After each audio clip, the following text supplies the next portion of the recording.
Née à Angers, dans le quartier de la Roseraie, Valérie Massonneau, issue d'une famille modeste, est la cinquième d'une famille de 6 enfants. Après avoir vécu dans la tour chaptale de la cité du Grand Pigeon, la famille Massonneau s'installe rue de Champagne en 1969, dans un lotissement pavillonnaire HLM proche du quartier de Montplaisir.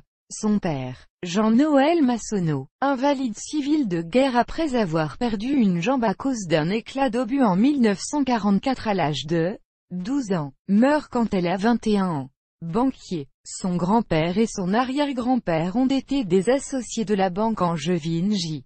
Bordier fils, Massonneau et compagnie, vendue en 1950 au Crédit de l'Ouest. Elle dit ne pas en avoir hérité de fortune et déclare avoir découvert cette partie de son histoire familiale seulement en 2012, pendant la campagne présidentielle, grâce aux investigations du quotidien Ouest France. Après la mort de son père, sa mère travaille comme hôtesse d'accueil à la patinoire d'Angers. Valérie Massonneau suit une scolarité successivement à l'école Paul Valéry, au collège Jean Lurçat et au lycée Joachim du Bellay d'Angers, où elle obtient un baccalauréat littéraire en 1983, avant de poursuivre ses études à l'université de Nanterre puis à l'université Paris 1, Panthéon-Sorbonne où elle suit des cours d'histoire puis de sciences politiques. Elle obtient le DESS de communication politique et sociale de l'université Paris 1, Panthéon-Sorbonne en 1988.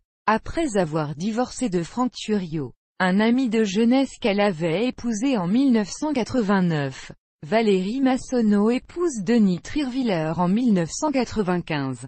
Celui-ci est secrétaire de rédaction à Paris Match. Auteur, universitaire, traducteur, germaniste et spécialiste du philosophe Hans Blumenberg. Ils auront 3 fils, Anatole, né en 1992, Laurin, né en 1995 et Léonard, né en 1997. Une procédure de divorce est engagée en 2007. Elle garde l'usage du nom de son mari après leur divorce, prononcé en 2010.